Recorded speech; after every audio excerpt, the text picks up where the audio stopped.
December 13th, 1947. Dear Diary, I'll be gone soon, but I wanted to tell somebody about what's gonna happen. It started when Mom sent me to bed without dinner. I woke up and I was starving, so I looked around for something to eat.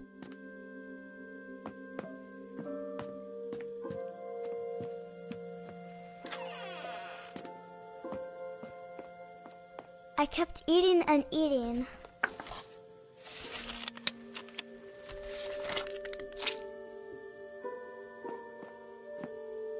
I ate a lot of things that night.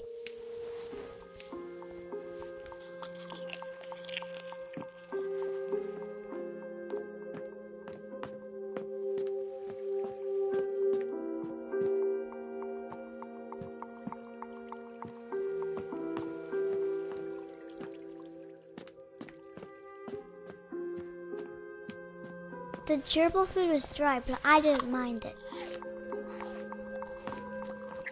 Then I heard chirping outside my window. It was a barn swallow going back to her nest. I reached out for her.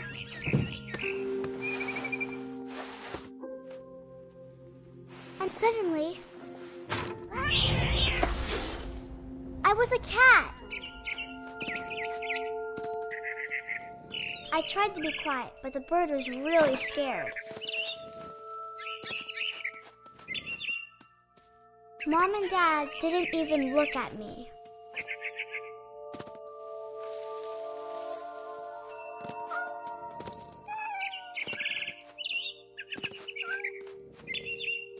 I jumped and I almost got her.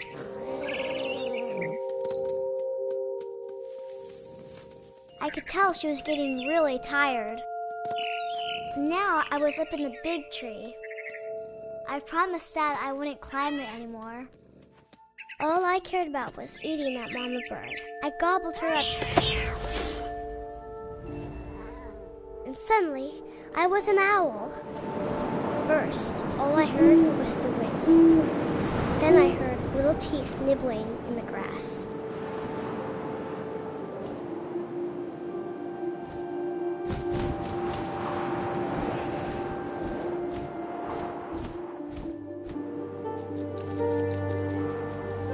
Rabbits.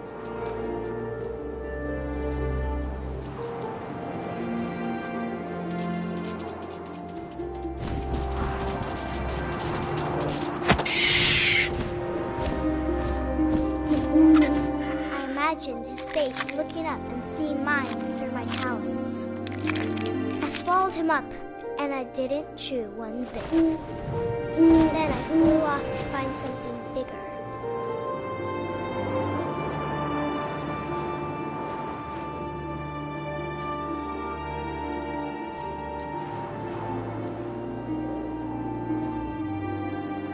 A mama rabbit.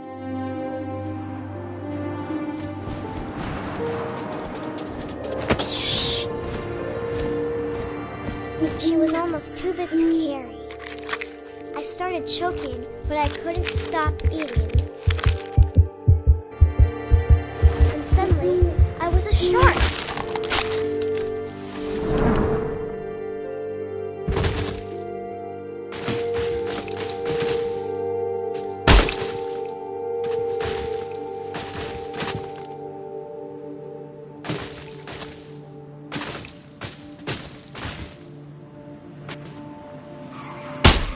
I rolled off a cliff and into the ocean.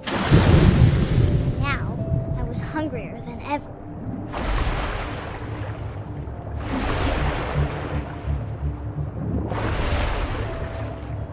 I wanted fat, juicy seals. I tore off her flipper, and it tasted really good.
grabbed on tight. Oh, but I was so hungry, I jumped out of the water. When I opened my eyes, everything had changed.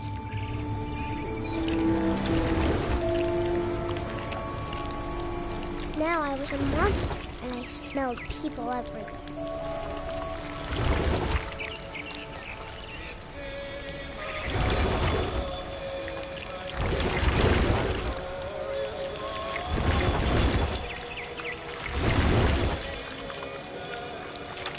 I was big, and I moved real quiet.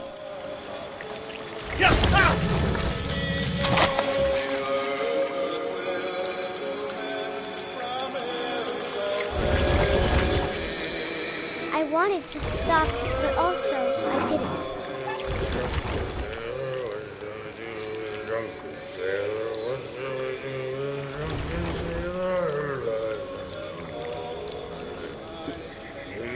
Belly with a rust.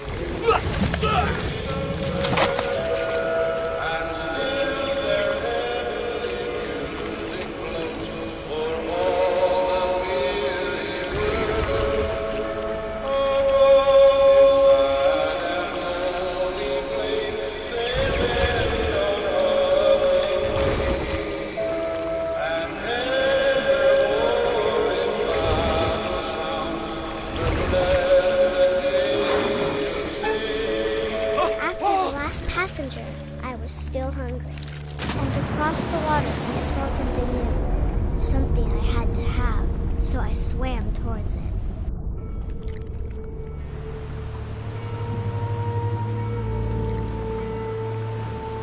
I slithered onto the sand, and the good smell went into an old pipe.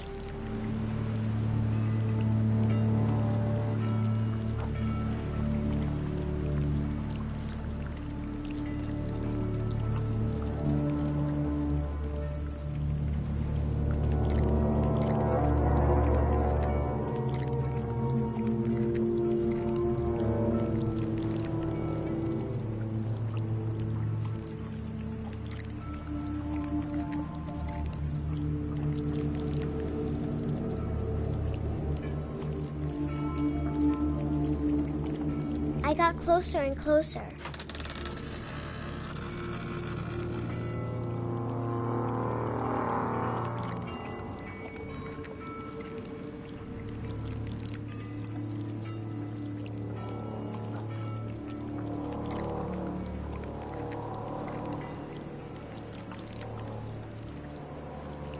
All of my stomach started growling. And suddenly, I was me again. I held my breath for a long time, but I couldn't hear anything. I think it's waiting for me to fall asleep. But it's not going to wait much longer. It needs to feed, and we both know I will be delicious.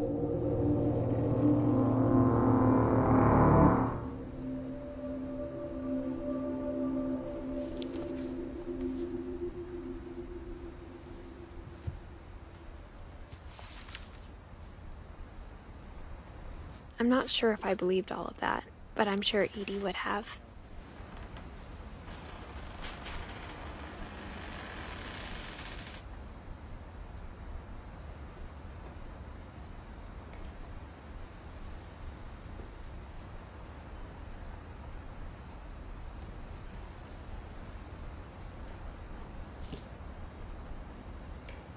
I got the sense Edie had spent a lot of time here before my mom sealed the doors.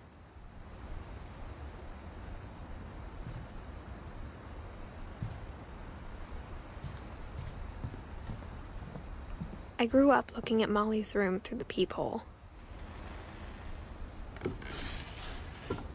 Molly's gerbil had a tiny bedroom with its own even tinier gerbil cage. Being inside for the first time, I felt like I'd stepped behind a painting.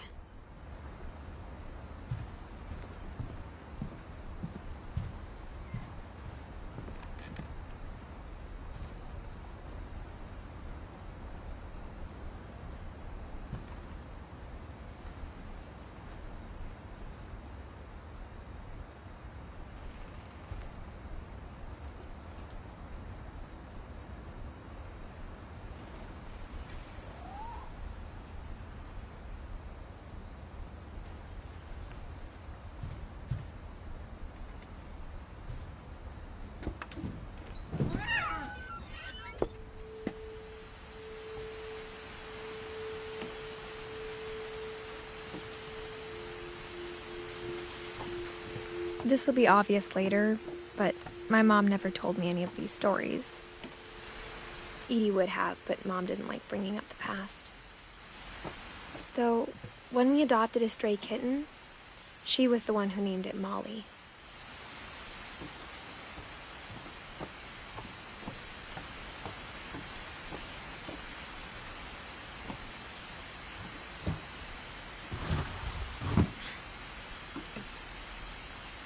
I spent a lot of time in Great-Grandma Edie's room. We got along, and it was a good place to hide from my mom. When Edie told people Sven was killed by a dragon, she could also have said he was building a dragon-shaped slide that collapsed.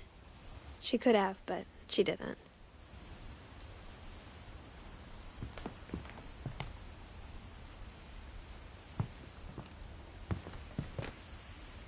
One summer, they evacuated the island, but Edie refused to go. For a few weeks, she was a celebrity.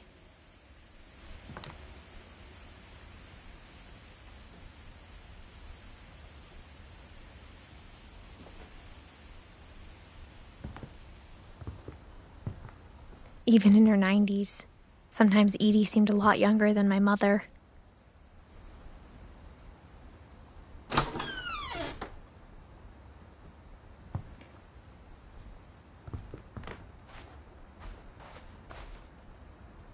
The only trace Grandpa Sam's first wife, Kay, left on the house was the pink bathroom. It was a pretty big trace.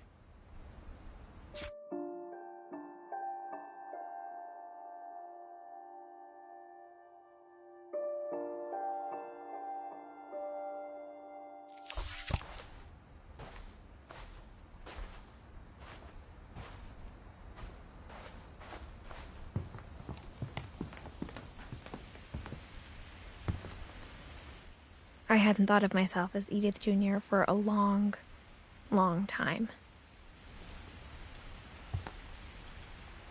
Edie gave a big interview about a mole man living under the Finch house. My mom was furious.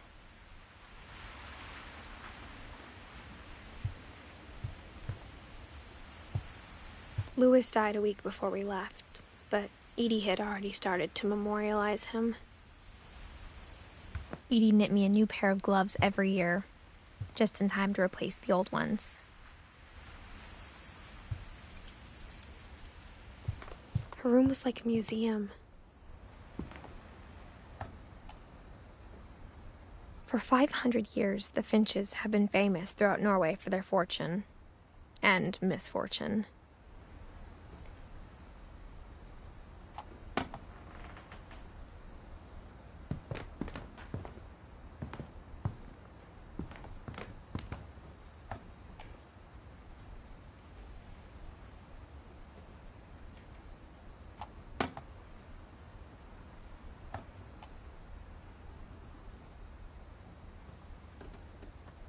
Odin Finch buries the latest victims of the family curse, his wife Ingeborg and their newborn son, Johan.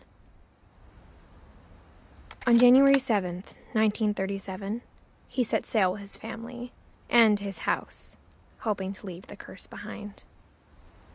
But 40-foot waves off the coast of Washington send the house and Odin to the bottom of the sea. Odin's daughter Edie, with husband Sven and baby Molly, step ashore on their new home, Orcas Island. Odin Finch is the first to be buried in the new family cemetery. His daughter Edie is already dreaming of a new Finch house.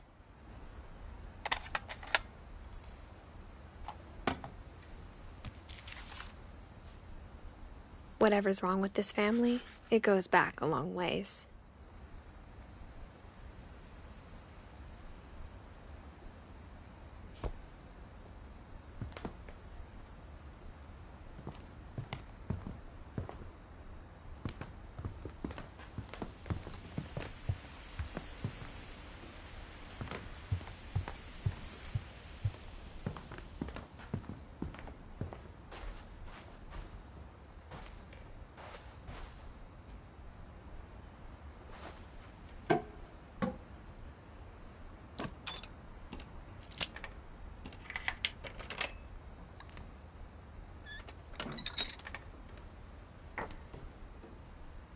There's a secret in this bathroom.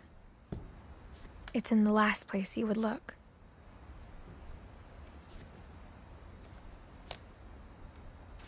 It isn't in the cupboard. It's hidden in this book.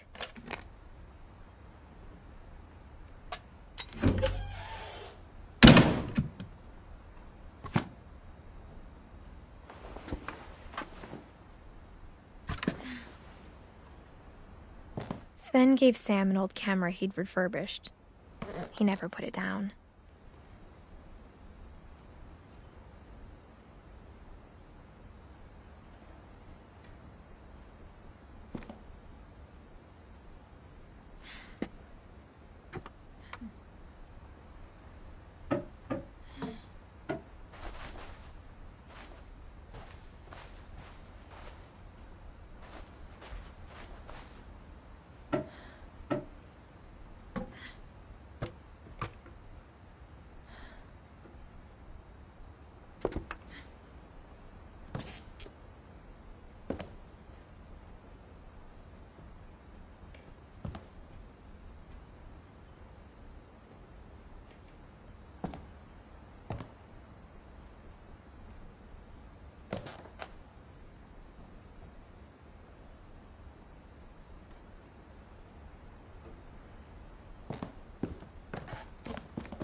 I knew Grandpa Sam had a twin.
And that he never talked about him.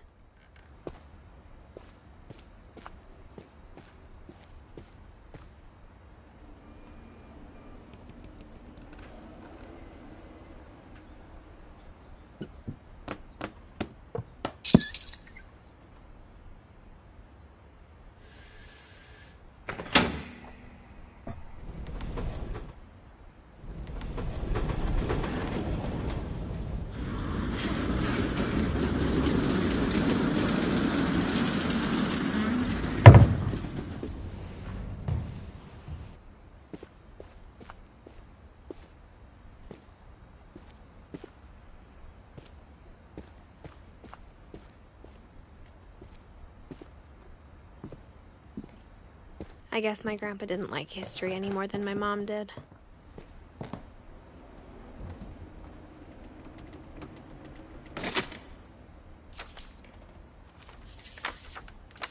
How I Want to Remember My Brother by Sam Finch.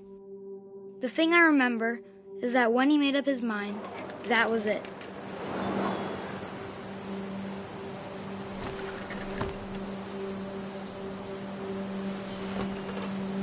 My brother said he'd die before he ate another mushroom, and he did.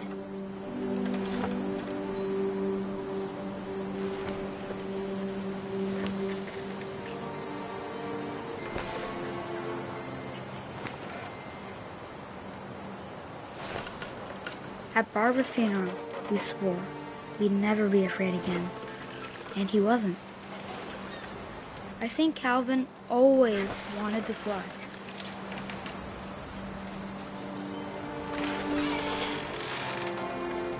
Sam! Calvin!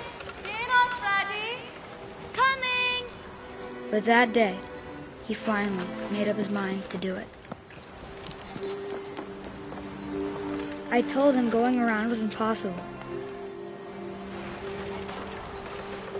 Maybe if I hadn't said that, Calvin! I'm not gonna tell you again! maybe if the wind hadn't picked up, then maybe he'd still be here. But I doubt it. I think he'd already made up his mind. That's what I want to remember about my brother.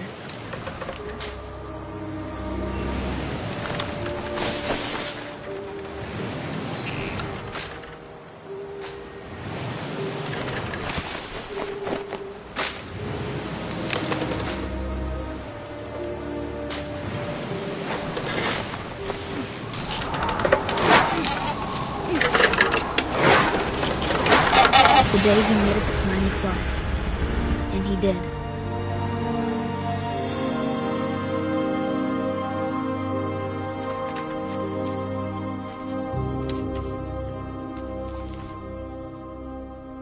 Calvin's story felt strangely familiar.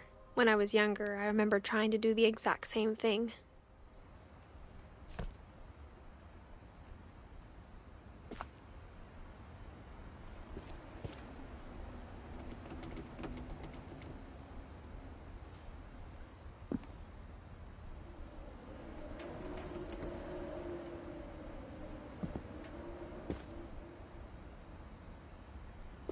After the funeral, Edie roped off Calvin's half of the room.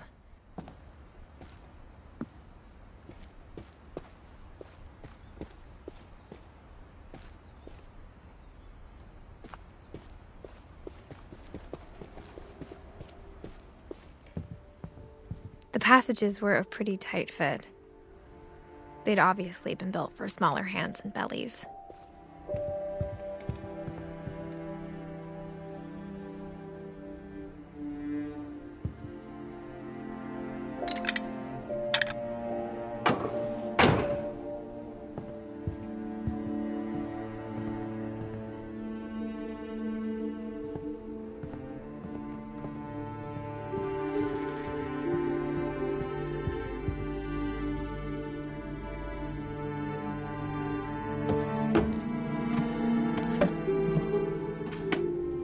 Growing up, I always thought of Barbara as a child star.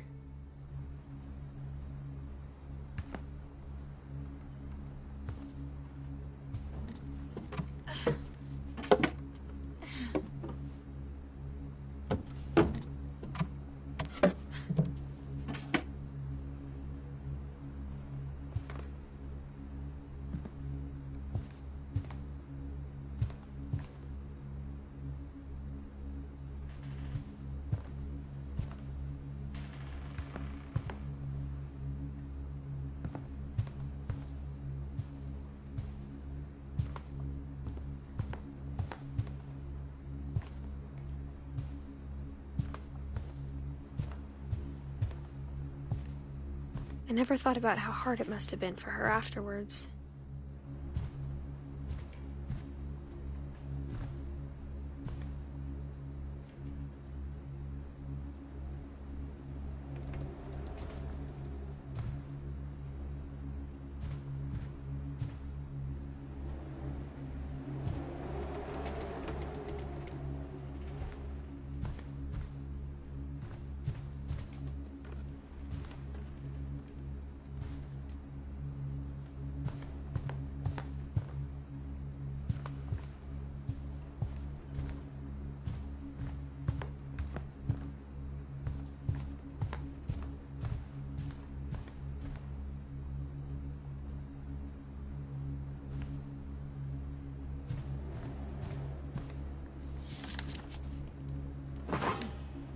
Of all the stories people wrote about Barbara's death, I'm surprised Edie saved this one.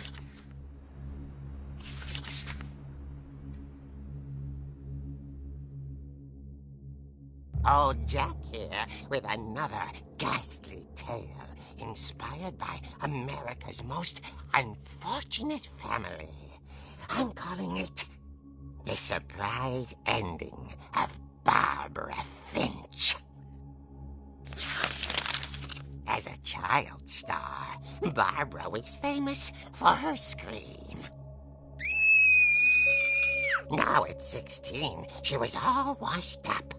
A has-been. But in a lucky break, she'd been asked to perform her signature scream at a local convention for monster movie fans. It was just the boost her career needed.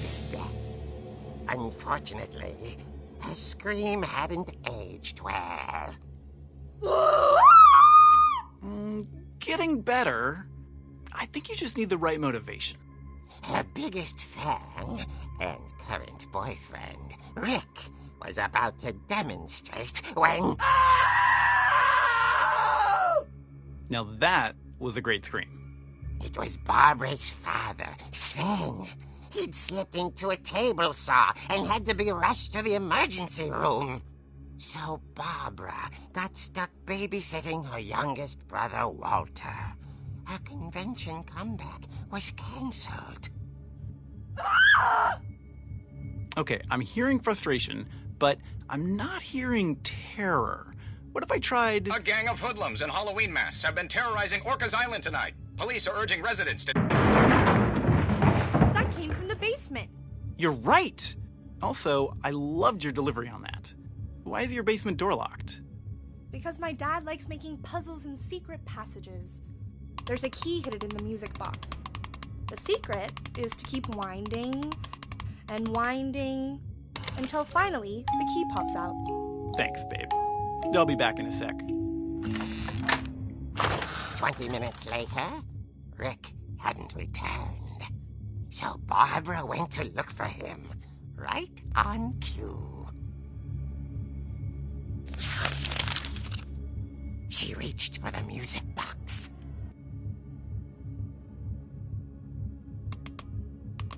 And as she wound the key, she listened for Rick, but the house was silent.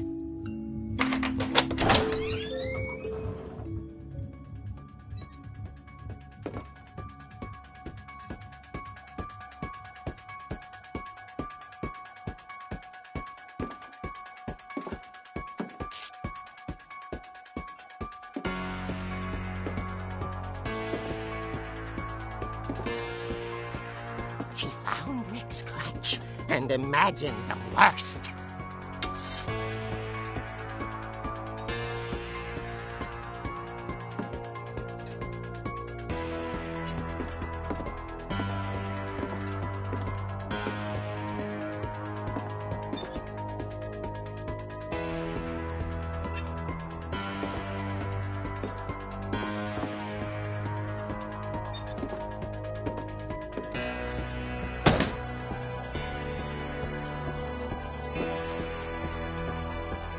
The gang's leader is the infamous Hookman killer, Dr. Carl Hamill, who impaled and then ate his family 10 years ago tonight.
old fridge rattled and grew still.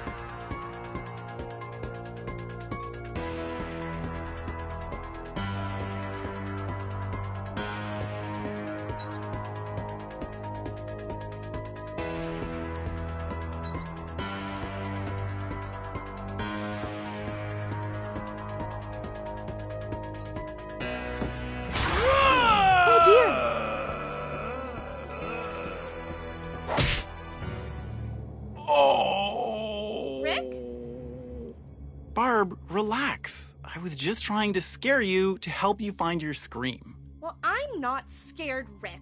I'm furious. Then act furious. All I'm getting from you now is that you're hurt and confused and you... She threw him out, but she kept a little something to remember him by. Barb, have you seen my other crutch?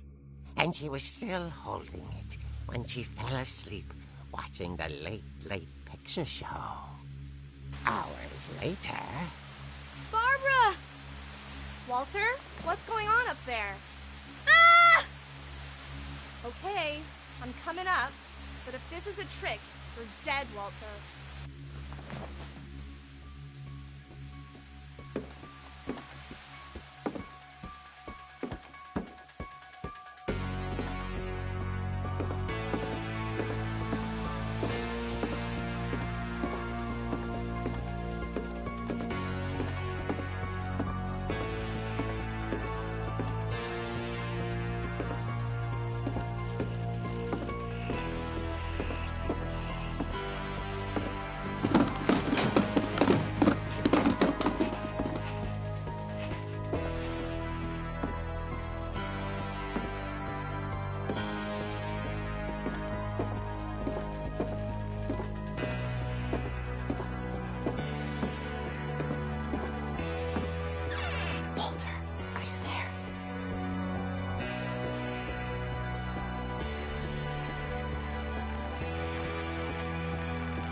Walter had vanished, but his bedside radio was still on. Orcas Island police describe the man as 6 feet tall, with a steel hook for a hand. Residents are urged to lock all doors and windows and notify the police of any suspicious activity. Barbara turned, saw the hook man, and was speechless. He was quite smashing.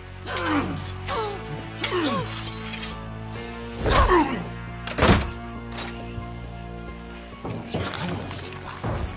He couldn't get enough of Barbara. Okay, Barbara, there's gotta be another way out of here.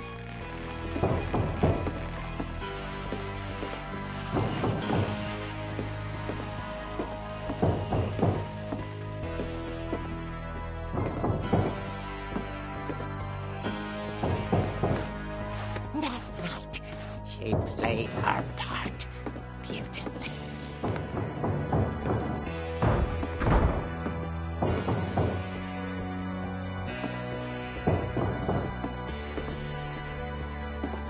Molly's door hadn't been opened in years.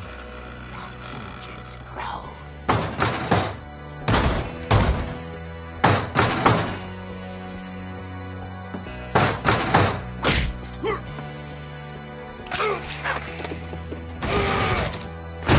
He wasn't moving, but she sensed the story might not be over yet. The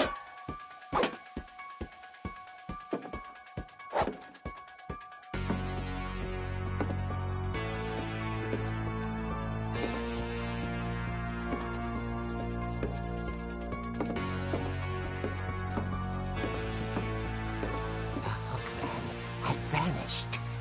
She listened for his breathing, but all she heard was...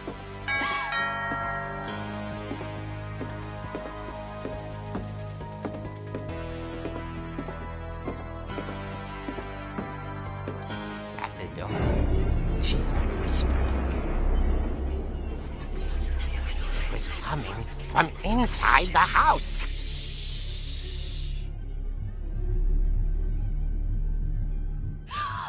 Oh dear.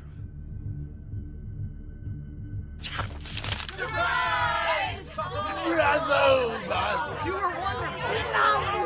monsters had come to surprise her. For Barbara, it was a dream come true. Then she saw what kind of monsters they were, and she realized what was about to happen.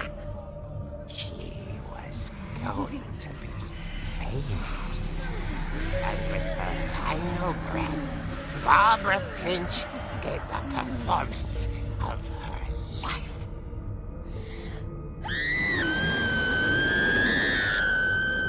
I wasn't there myself, but I hear Barbara was magnificent.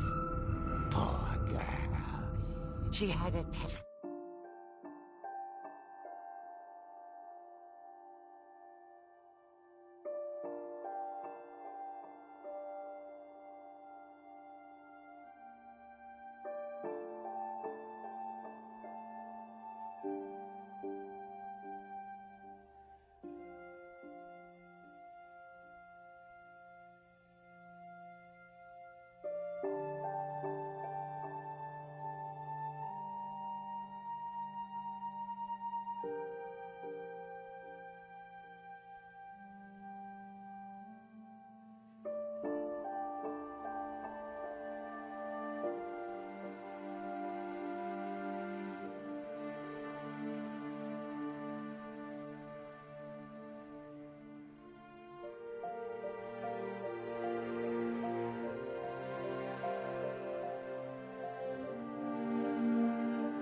for stardom. But unfortunately, so did her fans. Of course, the police blamed it all on poor Rick, who disappeared.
The same night.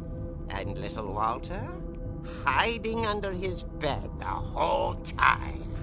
He took it all pretty hard. But that's another story.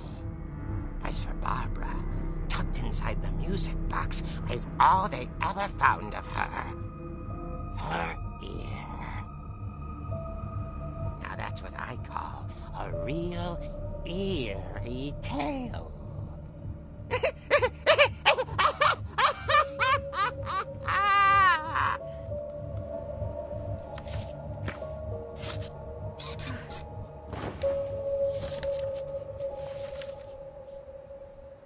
Edie told me all Barbara wanted was to be remembered, as absurd as that comic was. Maybe what Edie saw was a happy ending.